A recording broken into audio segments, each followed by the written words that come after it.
신종 코로나 바이러스 감염증 국내 발생 현황을 말씀드리겠습니다. 2020년 2월 8일 오전 9시 기준으로 총 1,701명의 의사 환자가 신고되었으며 이 중 확진 환자는 총 24명입니다. 어제는 추가 확진 환자가 없었습니다. 1,057명은 검사 결과 음성으로 확인되어 격리 해제되었고 620명은 검사가 진행 중에 있습니다. 확진 환자 24명 중 2명은 격리 해제되었고 22명은 격리 입원 중에 있습니다. 확진자의 접촉자는 총 1,420명으로 이 중에 1,090명이 격리되어 있고 자가격리 중이며 이 중 9명이 환자로 확진되었습니다. 현재까지 진행된 16번째, 17번째, 19번째 환자에 대한 역학조사 경과를 말씀드리겠습니다. 16번째 확진자의 접촉자는 현재까지 362명이 확인되었으며 이 중 가족 2명이 확진되었고 나머지 접촉자에 대해서는 자가격리 중에 있습니다. 2월 5일 당시 병원에 체류 중이던 직원 46명, 입원 환자, 보호자, 간병인 등 134명에 대해서는 16번째 확진자와 접촉 여부에 관계없이 검사를 실시하였고 모두 음성으로 확인되었습니다. 확진자 접촉력이 있었던 직원들은 현재 자가격리 조치 중이며 증상 발생 여부를 모니터링하고 결과에 따라서 검사를 시행할 예정입니다.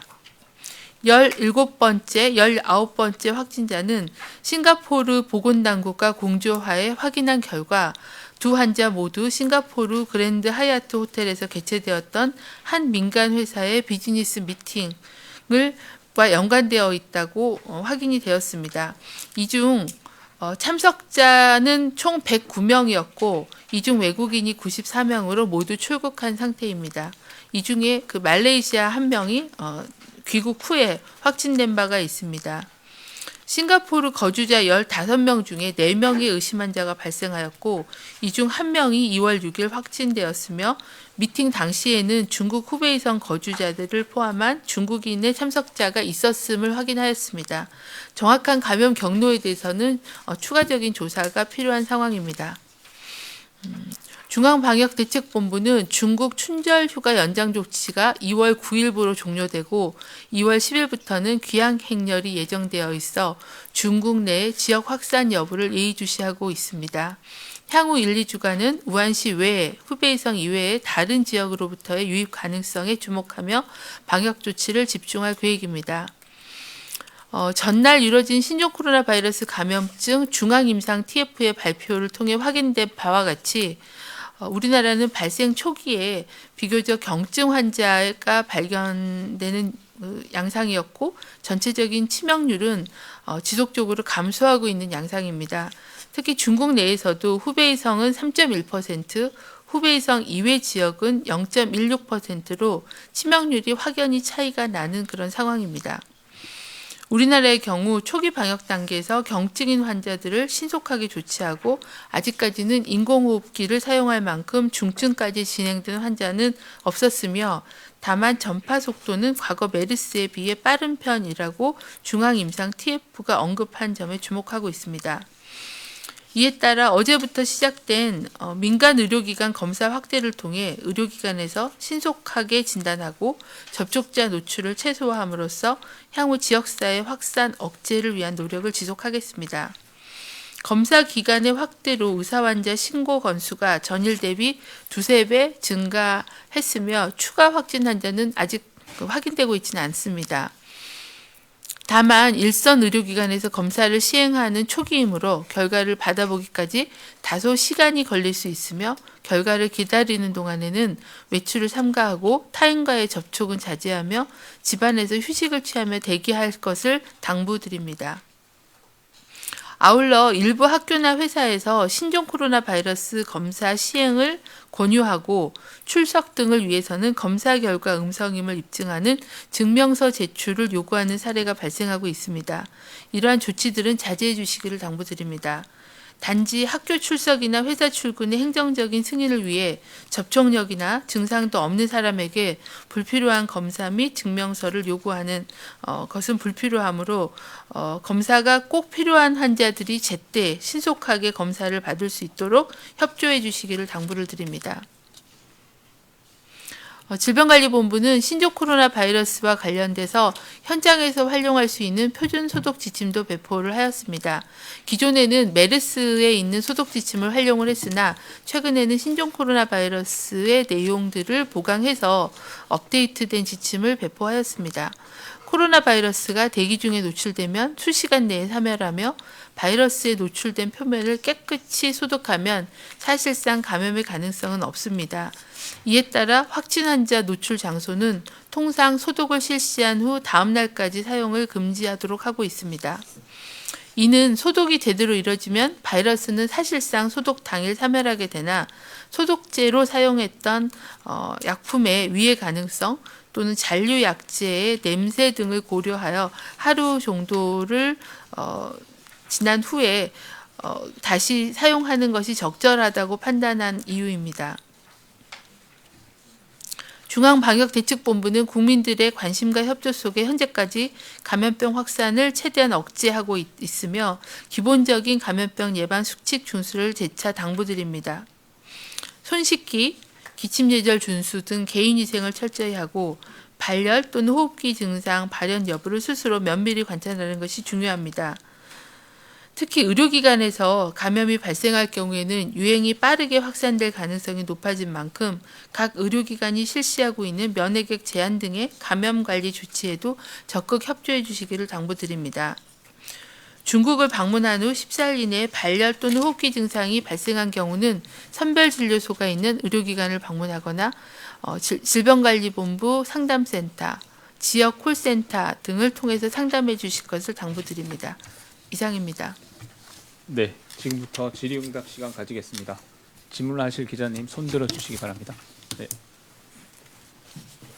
예, 이투데이 김지영입니다. 그 23번 환자의 접촉자 23명이 추가됐는데 지금 어제 자료를 보면 2월 3일부터 증상이 발생했다고 나와 있는데요. 이게 지금 이 23명이 증상이 발생하기 전 접촉자인가요? 아니면 증상 이제 발생한 후에 접촉자인지 좀 궁금하고요. 두 번째로 이제 2월 22일에 뭐 백화점이라든가 이제 호텔이라든가 좀 광범위하게 방문을 했는데 이제 여기에서 접촉자는 지금 확인이 어떻게 되고 있는지 좀 설명 부탁드립니다. 네, 곽진 환자관리팀장이 답변 드리겠습니다.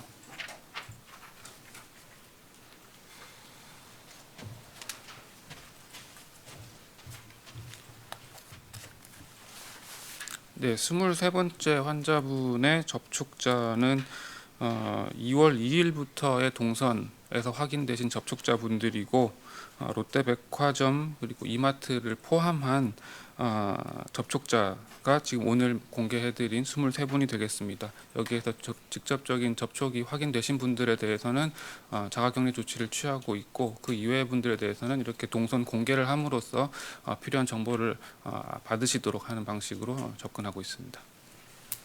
네, 네, 말씀해 주십시오. 네, KBS 홍진아 기자입니다. 지금 다른 나라에서 감염되는 사례가 늘고 있는데 중국 외에 홍콩, 마카오, 타이완, 동남아, 일본 등 현재까지 정부 여행 지침이나 권고는 어떤 상황인지랑요. 또 이걸 확대할 필요성이 있다고 보시는지. 또 한 가지 더 질문드릴 게 있는데요.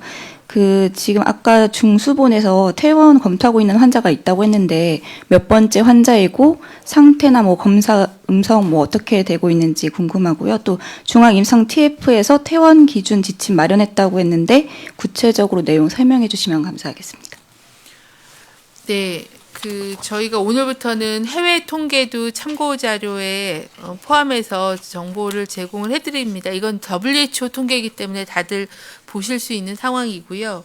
구쪽을 한번 봐주시면 WHO가 매일매일 시츄에이션 리포트를 내면서 각국의 통계를 내고 있습니다.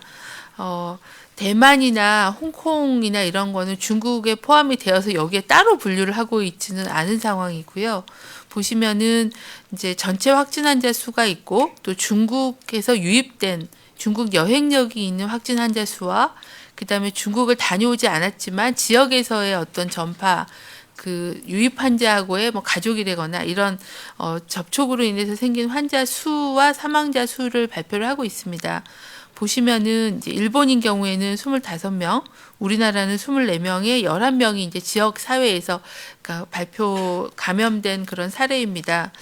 그래서 이 숫자를 가지고서는 해석하는데 좀 주의할 필요는 있습니다. 무슨 얘기냐면 우리나라도 11명의 국내 환자가 있지만 대부분 가족이나 아니면 지인 같이 2차, 뭐 3차의 그런 그 접촉력 내에서 관리되고 있던 중에 확인된 환자들이기 때문에 이 환자만 가지고 지역사회에 전파 위험이 있다라고 판단하기는 어렵습니다.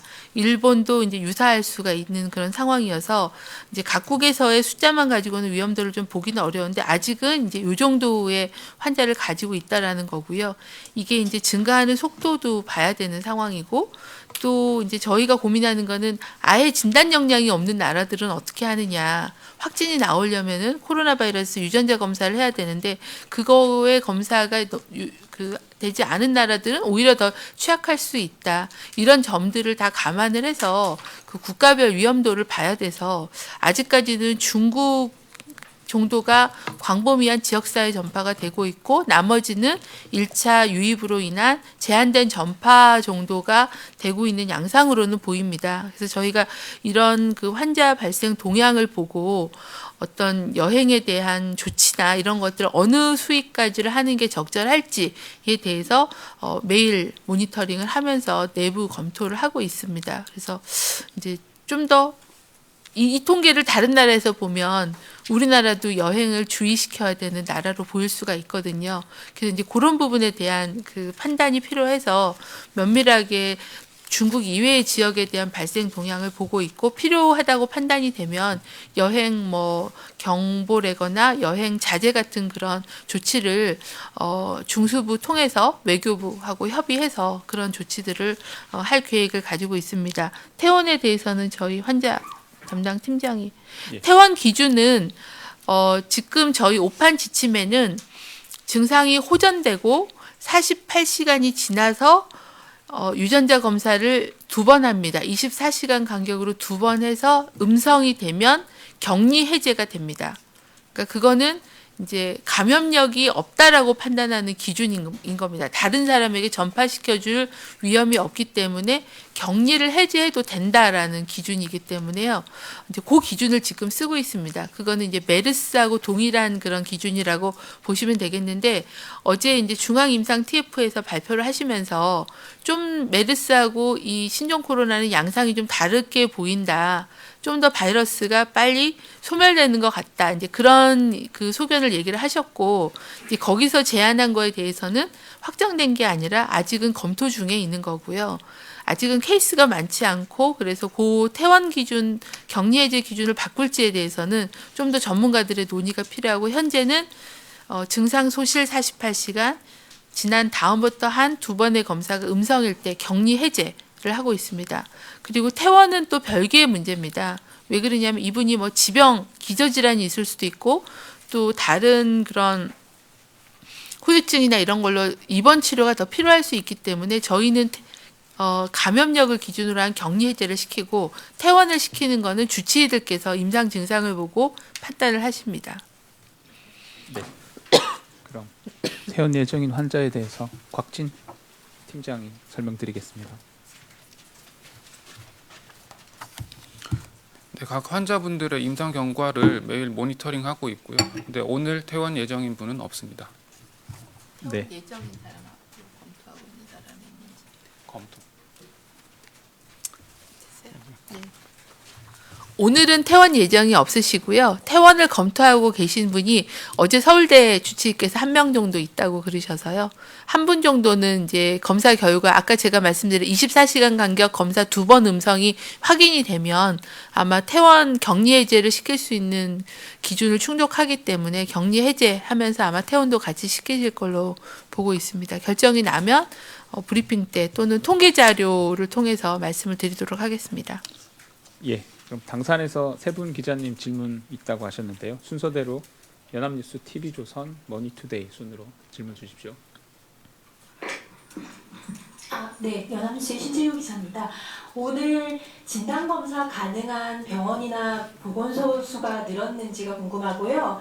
보건소 중에서는 검체 채취부터 결과 분석, 검토까지 원스톱으로 가능한 보건소가 몇 군데가 있는지 궁금합니다.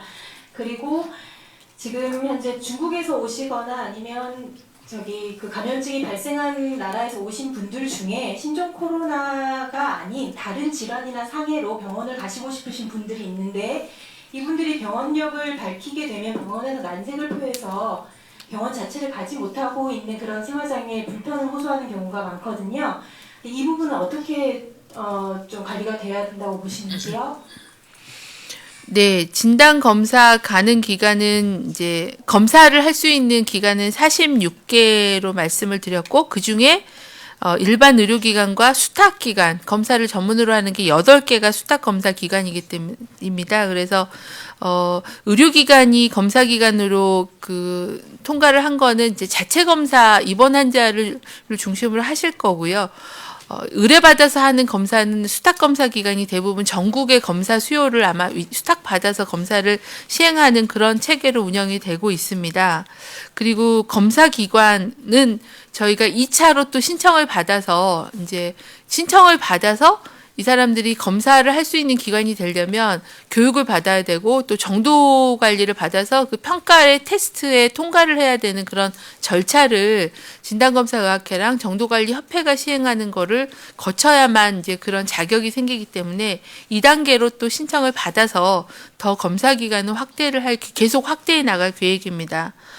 그리고 보건소는 지금 검체 채취는 선별진료소에서 하지만 검사는 보건소가 못합니다. 그거는 PCR과 뭐 이런 장비들이 있어야 돼서 그래서 보건소는 보건환경연구원으로 검체를 보내거나 아니면은 이 수탁검사기관에 검사를 위탁하는 형태로 그렇게 지역별로 수탁검사기관을 정해서 검사 의뢰를 하는 걸로 해결하고 있습니다. 그리고 보건소에서 이제 선별 진료소는 운영하지만 검체 채취가 안 되는 보건소들이 있습니다. 거기는 이제 시설이 또 분리된 시설도 있어야 되고 또 의료진이 있어야 되기 때문에 그 부분에 대해서는 계속 그걸 확대하기 위해서 그런 시설과 인력을 확보해서 2단계로 또 시행하는 보건소가 계속 준비 중에 있습니다. 그래서 그게 시행이 되면 더 늘어나게끔 될 겁니다. 현재로서는 숫자는 변동이 없는 걸로 알고 있습니다. 그리고 진료 거부에 대해서는 저희도 그게 굉장히 어렵다라고 생각을 합니다. 저희가 중국 입국 사실을 DUR이나 ITS 같은 정보를 의료기관에 제공을 해드리기 때문에 의료기관 입장에서는 누가 중국을 다녀오신지에 대한 정보를 가지고 진료를 하셔서 이제 증상에 대한 선별을 할 텐데 이 호흡기 질환 아닌 질환의 진료를 거부하거나 아니면은 그 부분에 대한 거는 엄격하게 아마 그 복지부가 의료법에 의해서 의료기관에 대한 그런 조치나 안내를 좀 계속 하고 있는 걸로 알고 있고요. 그리고 이거는 이제 그런 정부의 노력만이 아니라 의협이나 병협이나 학회가 좀 같이 노력을 해서 지금 저희가 이제 그런 협의체도 운영을 하고 있어서 의료계하고 정부가 같이 노력해서 그런 진료 거부 사례가 생기지 않게끔 잘 관리해 나가는 게 필요하다고 생각합니다. 네, 답변 되셨으면 다음 기자님 질문 주십시오. 네, TV조선 최아랑입니다. 그 우한 입국자들 전수조사하는 거 있잖아요. 이게 지난달 26일까지 입국자 대상인데 이 사람들 잠복기가 내일이면 끝나거든요. 2주가 되거든요. 그러면은 이제 못 찾아도 그냥 추적이 끝나는 건지 그게 궁금하고요. 근데 이 23번 환자도 5일날 못 찾았으면 그 다음날 6일이 잠복기 경과로 모니터링에서 제외됐을 텐데 이미 3일부터 증상이 있었고 병원은 안 갔거든요. 근데 이제 나머지 모니터링 제외자들도 이런 사람들이 있고 이런 가능성이 있을 텐데 지금까지 2,991명 중에서 잠복기 경과로 인해서 제외된 사람이 몇 명이 있었고 이 사람들이 지금 이렇게 돌아다녀도 안전한지 추적은 언제까지 하실 건지 궁금합니다. 현재 이제 저희도 그런 그 끝까지 확인하는 필요가 있다고 생각을 합니다. 그래서 잠복기가 이틀 전에 말씀드린 것처럼 잠복기가 끝났다고 해서 추적을 종료하지 않고요. 끝까지 추적을 해서 그분들이 이런 증상이 있었는지 또는 치료를 받았는지 뭐 이런 부분에 대해서는 저희가 조사하는 원칙을 갖고 있습니다. 그래서 경찰청이 계속 협조하면서 조사를 하고 있고 지자체가 또 지자체별로도 다양한 자원을 통해서 하고 있고 그리고 이제 저희는 이제 주중 대사관을 통해서 혹시 현지 연락처를 확보해서 또 물어볼 방법이 있는지 뭐 이런 다양한 그런 경로를 통해서 이분들에 대해서는 끝까지 추적해서 상태는 확인하도록 그렇게 조치하겠습니다. 예, 그래서 지금까지 그럼 2,991명 중에 그 잠복기 경과로 인해서 모니터링 제외된 사람이 몇 명인지 혹시 알 수 있을까요? 제가 그 전체 모수에 대한 자료는 지금 갖고 있지는 않고요. 그 중에 한 반 이상은 출국해서 나가신 분들이 또 송계에 상당히 많고 또 이게 이제 심평원에서 전화한 부분도 있고 지자체가 관리한 부분도 있고 경찰이 추적하신 분도 있고 그러기 때문에 그런 거를 다 좀 정리를 해봐야 정확한 숫자에 대한 집계는 가능할 것 같습니다. 저희가 각각 지금 그 추적하고 있고 그걸 저희가 모아서 지금은 현재는 이제 잠복기가 남아있는 분들에게 초점을 맞춰서 관리를 하고 있는데 그 남은 분들에 대해서는 전수 다 확인하도록 끝까지 정보는 확인할 계획입니다.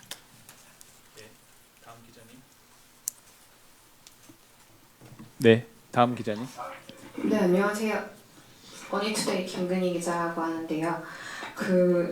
여기 보면 17번, 19번 확진자가 갔던 싱가포르 컨퍼런스에서 이 중국 후베이성 거주자 포함한 중국인 참석자들이 있었다고 했는데 이 중국인 참석자들이 한 몇 명 정도 되고 또 이들 중에서 뭐 그 확진 판정을 받았다거나 아니면 증상이 나타난 사람들이 있는 건지 뭐 이 사람들 때문인 건지 아니면 뭐 싱가포르에서 다른 이유가 있어서 좀 이게 이렇게 감염들이 일어나는 건지 좀 궁금하고요. 또 16번 환자 같은 경우에는 태국에서 온 그분은 여전히 감염원이 밝혀지지 않은 건지 그래서 그분 딸도 여전히 2차 감염자로 보기 어려운 건지 또 궁금하고요. 마지막으로 이제 7일부터 이제 그 채취 가능한 그 병원들 명단이 나왔는데 막상 그 병원에 가보면 자기들은 이날부터 시작하는지 몰랐다, 따로 보고받은 바 없다 이런 얘기도 나오고 있거든요. 이렇게 병원 현장에서 이렇게 차이나는 이유가 뭔지 좀 궁금합니다. 네, 그 싱가포르 사례에 대해서는 이제 말레이시아에도 한 명이 생기고 우리나라도 2명이 생겨서 싱가포르도 그 참석자 전체를 규모나 참석자를 파악을 하는데 이미 다 출국을 했기 때문에 다른 나라로 출국하신 분들이 어떤지는 아마 각각 또 정보를 모아봐야 될 것 같고요. 그리고 후베이에서 오신 분이 참석했다는 정보는 저희한테 확인을 해줬는데 그게 몇 명이고 그 사람들이 또 본국에 가서 발병을 했는지 그 정보는 싱가포르도 아직 조사 중에 있는 걸로 알고 있습니다. 그래서 그거에 대해서는 좀 더 정보가 확인이 되면 추가적으로 조사 결과를 말씀을 드리겠고요. 개연성이 있다. 지금은 그게 원인이다라고 얘기하기는 어렵지만 가장 고위험 지역인 후베이성에서 온 참석자가 있었고 혹시 이제 그분을 통해서 전파가 됐을 개연성이 있다 정도가 현재 단계입니다. 추가적인 정보는 저희도 싱가포르 통해서 확인되고 되면 말씀을 드리겠습니다. 16번에 대해서는 저희가 이분들의 태국에서의 동선을 다 정리를 해서 태국 보건당국으로 보냈습니다. 그래서 태국 보건당국이 이제 저희 그 확진 환자의 동선을 가지고 얼마나 그런 지역의 노출이 있었는지에 대한 거는 태국이 조사를 좀 해서 저희랑 공유를 하기 위해서 일정을 드린 단계고 아직 그 부분에 대해서는 연락을 아직 받지는 못했고 조사가 어느 정도 되면 저희가 같이 논의를 진행을 할 계획입니다. 감염원 2차 따님에 대해서는 좀 더 그 경과들을 좀 보고 판단해야지 될 것 같습니다. 예, 그리고 아까 제가 이제 검사 가능한 기관이 46개인데 그 중에 8개가 수탁 검사 기관이라고 말씀을 드렸는데 민간 의료기관의 검사는 이제 어디서 의뢰를 받거나 그런 게 아니라 본인들이 이제 본인들의 병원의 환자를 해결하기 위해서 그걸 받으신 거기 때문에 검사를 시작하는 날짜들은 다들 다를 수 있습니다. 왜 그러냐면 세팅하고 교육하고 또 병원에서의 준비 부분이 있고요. 그리고 시약 같은 경우는 저희가 이미 시약처 허가, 긴급사용 허가를 받았기 때문에 시약은 저희가 보안료는 저희가 제공하지만 의료기관은 이제 시약을 구매해서 쓰시면 되는 체계고 시약이 이제 상당히 충분히 물량이 있는 그런 상황입니다. 그래서 조금 그 시작일이나 이런 건 좀 다를 수 있다라는 거고요. 검증 받은 결과는 다 통보를 해서 지정은 다 해드려서 그렇게 알고 계시는데 시작 날짜가 일부 좀 다를 수 있는 그런 면은 있습니다. 네. 그럼 다음 질문은 당산이나 세종에서 있으신 분 손들어 주십시오. 예, 당산에서 말씀 주세요. 네, CBS 황영찬입니다. 그 확진자의 접촉자 수가 총 1,420명인데 1,090명 격리라고 돼 있는데요. 저희가 이거 개정되면서 접촉자는 모두 자가격리 실시하는 거 아니었나요? 어떤 게 좀 숫자가 왜 이렇게 차이 나는지 좀 설명 좀 부탁드립니다. 네, 그 1번 환자하고 2번 확진 환자는 이제 상당히 시간이 경과가 돼서 14일이 경과돼서 자가격리, 그 격리가 해제되신 분들이 빠져나가서 총 숫자와 현재 자가격리 중인 숫자가 다르다라고 보시면 되겠습니다. 네, 답변 되셨으면 또 다음 질문 받겠습니다. 추가 질의 없으면 맞춰도 되겠습니까? 예, 세종에서 기자님. 예, 저 KBS 홍진아입니다. 어제 19번째 환자는 송도 아울렛 개별 점포까지 공개가 됐었는데 23번째는 백화점으로 공개한 이유가 혹시 있으신지 하고요. 그리고 이 23번째 환자는 잠시만요.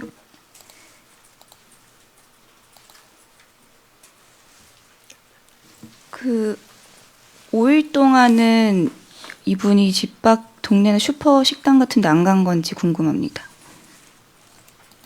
5일간이라고 하면 저기 동선은 좀 답변을. 예, 혹시 곽진 팀장 말할 수 있으면 네. 잠깐 정리해서 그 부분 질문. 제가 2번 질문 다시 정리해서 드릴게요. 네. 1번만 좀 답변 부탁드리겠습니다. 그러니까 백화점으로만 공개한 이유 질문을 네, 일단 백화점이나 이렇게 마트, 쇼핑몰 같은 곳을 방문하셨을 때 일단은 그 건물에 출입하신 시간부터 먼저 확인이 되고요. 그 다음에 세부 동선 어느 매장을 들르셨는지를 계속 조사를 하고 있습니다. 그래서 어제 그 헬리오시티 관련된 것도 이제 추가로 동선 제공해 드렸고 롯데백화점도 아마 추가로 정보가 제공이 가능할 것 같습니다. 네, 그리고 두 번째 질문 23번째 환자가 2월 3일부터 5일까지 종일 숙소에 머물렀다고 했는데 한 번도 안 나왔던 건가요? 예, 맞습니다. 네, 다음 질문 받겠습니다. 혹시 당산에 추가 질의 있으신가요? 예, 그럼 순서대로 말씀해 주십시오. 네. 방금 그 접촉자 수랑 격리 조치 중인 사람 수 차이가 나는 게 1번하고 2번은 격리 해제가 돼서 그렇다고 하셨는데 근데 3번도 접촉자 수는 16인데 격리 조치는 0이고 좀 차이 4번도 접촉자는 95인데 격리 조치가 34고 이런 식으로 좀 차이가 나는 것들이 좀 더 있어서요. 이런 것들은 어떻게 된 건지 좀 설명 부탁드립니다. 그 7쪽표에 보면 접촉자 수는 전수를 얘기를 드리는 거고 격리 조치 중인 자가격리 조치 중인 거는 현재 시점에서 격리 중인 거로 보시면 될 것 같고요. 제가 아까 1번, 2번만 말씀을 드렸는데 3번 환자까지가 다 그 14일이 경과가 돼서 격리 조치가 해제가 됐고 일부 이렇게 숫자가 빠져나간 거는 이게 노출일로부터 14일이거든요. 그러니까 확진일이 아니라 노출이 언제 있었냐에 따라서 개인적으로 그 격리 해제 날짜가 달라집니다. 그래서 일부는 격리 해제가 시작이 됐다라고 보시면 되겠습니다. 4번 환자는. 그래서 이제 접촉자는 그 확진 환자고 언제 마지막 노출이 언제 있었냐를 기준으로 14일간을 격리를 하기 때문에 한꺼번에 격리 해제가 되는 게 아니라 개인별로 격리 해제 날짜가 달라서 전체 중에 이미 해제된 사람과 남아있는 사람이 있다라고 보시면 되겠습니다. 네. 제가 아까 상세하게 설명을 안 드려서 좀 오해가 있을 수 있겠습니다. 네. 당사안에서 두 분 더 말씀 주셨습니다. TV조선, CBS 순서로 말씀 주세요. 네, TV조선 최은영입니다. 두 가지인데요. 그 23번 접촉자 수 23명에 그 중국인 동행 7명이 포함이 된 건지 이거 하나랑 그 16번 확진자의 병원 접촉력이 있는 접촉력이 있었던 직원들은 현재 격리 조치 중이라고 하셨는데 접촉력이 없었던 그 직원이랑 입원 환자 보호자 등은 모두 음성 확인됐으면 격리 해제 조치가 된 건지 근데 지금 음성에서 양성으로 또 바뀌기도 하는데 이분들은 모니터링을 어떻게 하시는지 궁금합니다. 그 중국 동행 7명도 접촉자 숫자에 포함되어 있는 숫자입니다.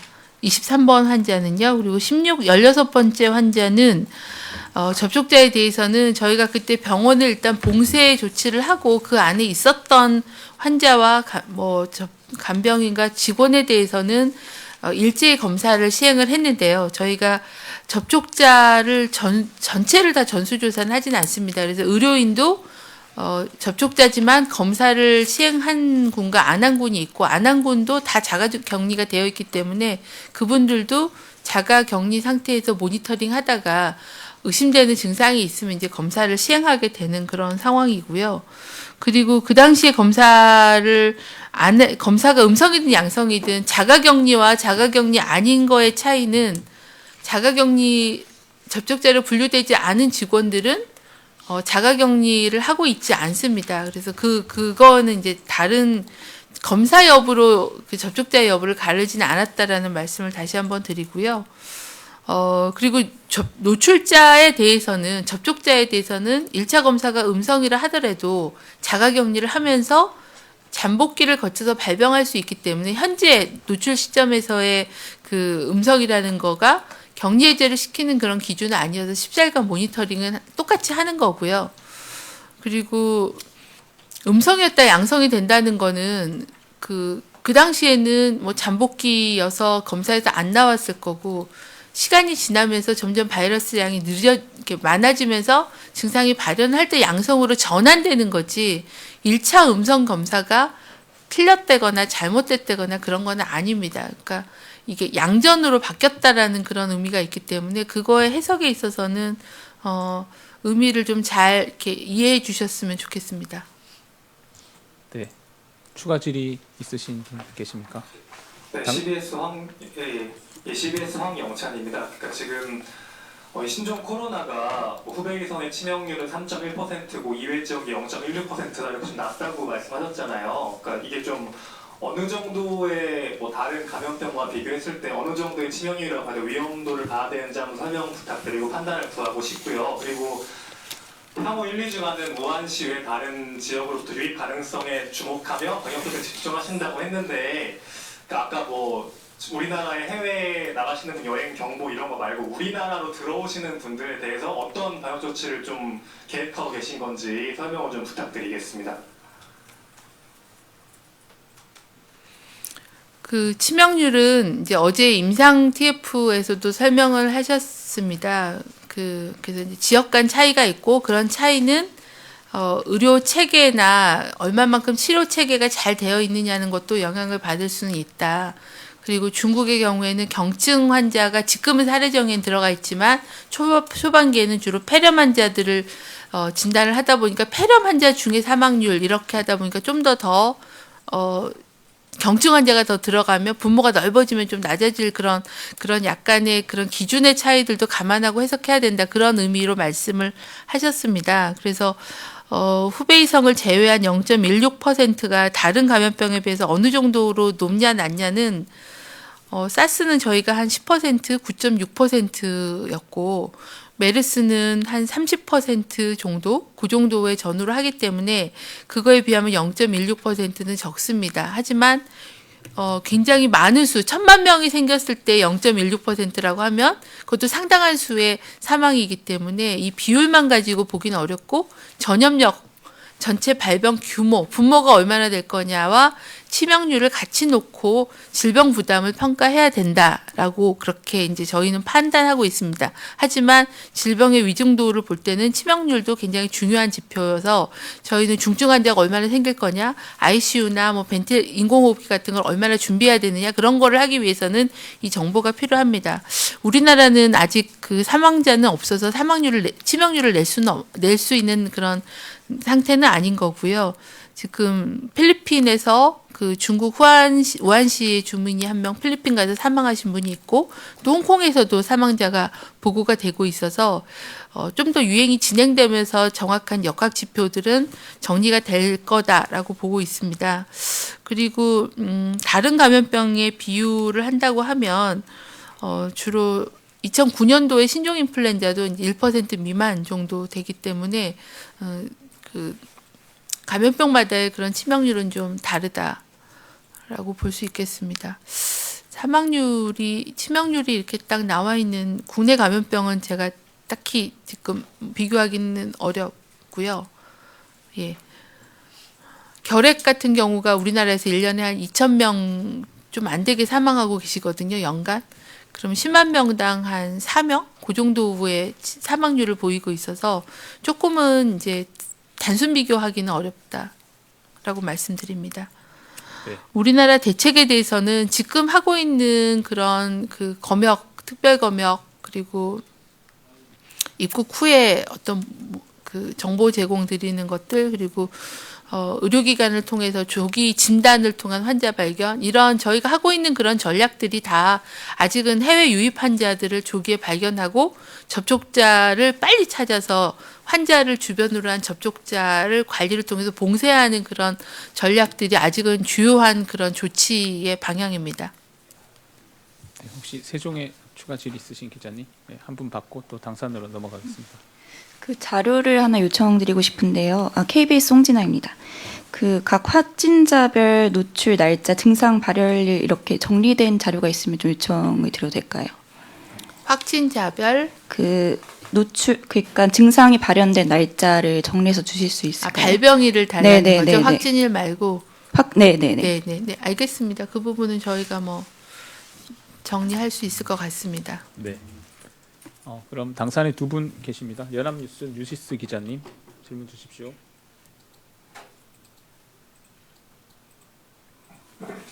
네, 저 연합뉴스의 김예나라고 하는데요.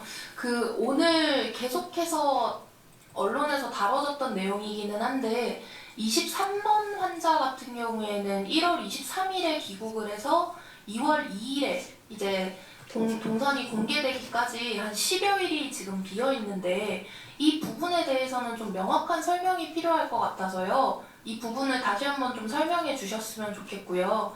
지금 현재 확진 환자에 대해서는 발병 시점을 당사자의 그 주관적 인지를 근거로 하시고 계시는데 실제 역학조사와 그리고 당사자 인지 시점에 혹시 차이가 나는 경우는 없는 건지 아니면은 그 가능성에 대해서도 하나 궁금하고요. 그 기존에 우리 역학조사관 팀이 그러니까 그 현장 대응팀이 4개 팀이 나가서 조사를 하는 경우가 있다라고 몇 번 설명해 주셨는데 현재는 몇 개 팀이 나가 있고 대략적으로 역학조사관 1명이 지금과 같은 상황에서는 거의 몇 명의 환자를 담당하고 있는지 궁금합니다. 그 1월 23번 환자의 그 저희가 이제 발병일 하루 전까지를 조사하고 공개를 드렸는데 그 이전의 동선에 대해서는 왜 공개를 안 하느냐라는 라는 그런 질문이신 것 같습니다. 근데 이제 계속 다른 환자에게도 동일한 그런 기준을 말씀을 드려서 전염력이나 감염력이 없는 그 환자분들의 동선을 공개하는 거는 저희 법이나 이런 거에 적절하지 않다. 국민들에게 필요한 거는 감염의 위험이 있는, 그래서 꼭 알으셔야 되는 그런 정보를 드린다는 그런 원칙을 기준으로 저희가 정보 공개 원칙을 세워서 정보 공개를 하고 있다라는 그런 원칙에 대한 말씀으로 드리겠고요. 그리고 발병일에 대해서는 주관적인 인지라고 하는데, 이제 저희가 이분들에 대한 거와 그 다음에 여러 가지 뭐 발병일은 오늘이라고 했는데 의료기관을 간 기록이 있다거나 뭐 약국을 가신 게 있다거나 뭐 그런 부분들에 대해서는 저희가 추가적으로 좀 더 확인할 수 있는 그런 내용들이 있어서 가능한 한 객관적인 그런 자료로 그 부분을 보완해서 진행을 하고 있는 상황이라고 말씀드리겠습니다. 그리고 즉각대응팀이 한 팀이 한 8명 정도 구성이 돼서 나갑니다. 그래서 4개 팀이 동시에 나가면은 한 32명 정도가 나가기 때문에 저희가 즉각대응팀이 한 10개 팀 정도가 평상시에 구성이 되어 있습니다. 그런데 지금 현재 긴급상황실에 근무하고 있는 팀이 한 5명 정도가 현업을 하면서 역학조사를 나가기 때문에 조금 그 숫자에 대한 어려움은 있습니다. 그래서 그렇게 되고 그 8개 팀, 그러니까 한 개 팀의 8명은 과장으로 구성된 방역관과 역학조사관이 한 두세 명 정도가 가고요. 거기는 행정요원 그리고 통계 처리하는 그런 분들, 또 그리고 미생물이나 이런 환경을 담당하시는 분, 이렇게 좀 기능별로 구성을 해서 가게 되는데 그 조사를 해야 되는 사례가 얼마나 복잡하고 뭐 조사해야 될 부분이 많으냐에 따라서 팀의 구성은 좀 달라지고 있습니다. 오늘 현재는 조사가 진행 중인 데는, 팀이 나가 있는 데는 오늘은 없는 상황이고요. 이제 남아있는 몇 가지 시도나 시군구가 조사하는 거에 대해서는 저희가 자료를 받아서 판단하고 정리하는 작업들을 하고 있습니다. 네. 그러면 그 당산에 한 분 더 계십니다. 유시스 기자님. 예, 뉴시스의 고무서입니다. 그 퇴원 준비 중인 환자가 아마 6번째 확진자 이후의 환자일 것 같은데, 세 번째, 네 번째 확진자는 지금 치료를 받은 지가 꽤 오래된 것 같거든요.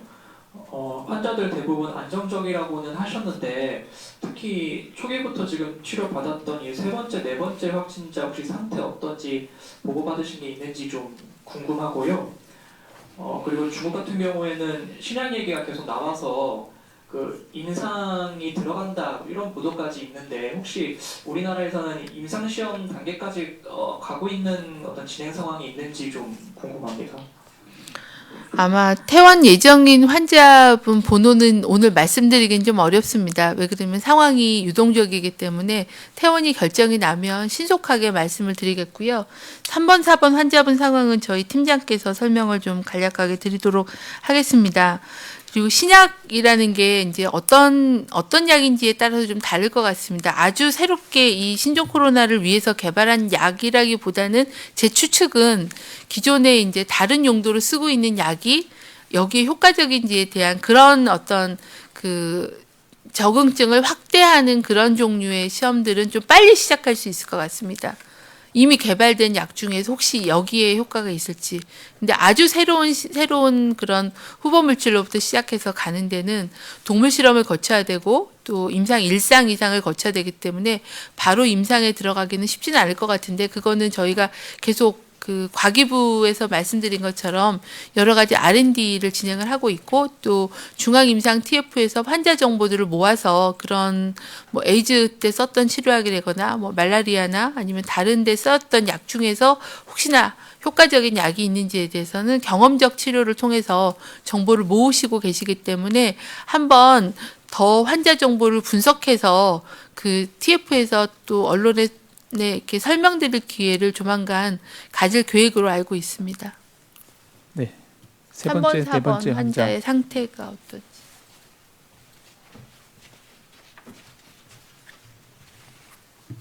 예, 환자분 상태 말씀드리자면은 세 번째 환자분 전체적으로 양호하신 전신 상태를 보이고 계시고 주관적 증상도 거의 해소된 상태이십니다. 그리고 네 번째 환자분도 상태 안정적인 상태이시고 역시 주관적 증상이 많이 호전된 거의 소실된 상태입니다. 그래서 검사 결과를 보면서 퇴원 계획을 구상을 하는 중입니다. 네, 곽진 역학조사 환자관리팀장이었습니다. 그럼 마무리로 하나씩 좀 짧게 질문 부탁드리겠습니다. 혹시 세종에 있으십니까? 당산의 기자님. 예, 서울경제신문 박홍룡 기자인데요. 어제 중앙임상 TF에서도 말씀하셨는데 그 후베이성의 그 상황이 매우 이제 중요하다라고 지금도 본부장님도 말씀하셨는데 그게 어떤 그 연관 관계를 갖는 건지 거기서 이제 임상 케이스나 뭐 피크를 찍은 다음에 이제 다운턴 할 때 우리한테 미치는 영향이 어떤 건지 좀 거기서 케이스가 쌓이면 앞으로 어떻게 방향이 진행될 것인가에 대해서 예측을 할 수 있기 때문에 그런 건지 아니면 뭐 그걸 통해서 새로운 치료제나 그런 가능성을 예측해 볼 수 있어서 그런 건지 그런 게 궁금합니다. 아무래도 지금 그 임상 환자 사례가 후베이성 환자가 차지하는 비율이 한 70% 뭐 이렇게 굉장히 많기 때문에 이제 많은 환자의 치료 경험이라는 게 치료 진료 지침을 만드는 데 도움이 될 수 있다 그런 의미실 수도 있고요.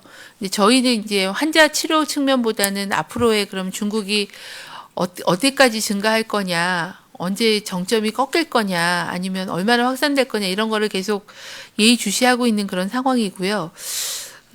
이제 춘절 때 많은 인구가 이동해서 돌아갔고 이분들이 이제 내일부터는 귀향을 해서 본인의 고향으로 돌아가게 되면 또 한 번의 인구 이동을 하면서 섞이게 된다라는 거죠. 그렇게 되면은 전파가 또 감염원이 이렇게 이동하면서 그 지역사회 전파들의 양상이 또 바뀌거나 증가할 수 있어서 그 부분을 이제 관심을 가지고 주의 깊게 모니터링 하겠다.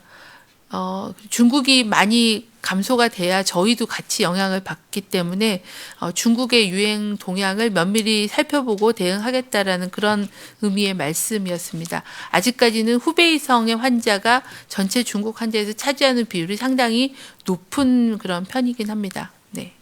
네, 마지막 질문 받겠습니다. 당산에서. 예. 네, 짧게 부탁드립니다. 마지막 질문 짧게 어저께 그 민간병원 59 그 진단키트 못 받은 병원들 있다고 오늘 그 조간에 나왔는데 오늘은 그럼 이제 다 되는 거죠? 그 진단 시약은 저희가 공급해 드리는 게 아니라 이미 이제 허가된 제품이 있기 때문에 그 검사 기관이 시약을 주문해서 받아서 검사를 시작하시면 되는 상황입니다. 그래서 정부가 시약을 제공하지는 않습니다. 그리고 검사 비용은 다 보험급여가 되기 때문에 보험급여와 또 본인 부담금은 국고로 지원을 하기 때문에 그 비용에 대한 거는 그렇게 처리가 되기 때문에 민간의 영역으로 현재 검사가 넘어간 상태입니다. 다만 저희는 보건환경연구원에서 쓰는 시약은 저희가 직접 공급을 하고 있고 그리고 보건소에서 검사 의뢰하는 게 일부는 보안연으로 가고 일부는 수탁기관으로 가기 때문에 그 부분도 이제 단가를 정해서 비용을 정산하는 체계이기 때문에 민간 검사 의료기관에는 시약을 구매하는 상황이지 저희가 그러니까 국가가 공급하는 상황은 아니다라고 설명을 드리겠습니다. 네, 그럼 이상으로 2월 8일 정례 브리핑 마치겠습니다. 참석해 주셔서 감사합니다.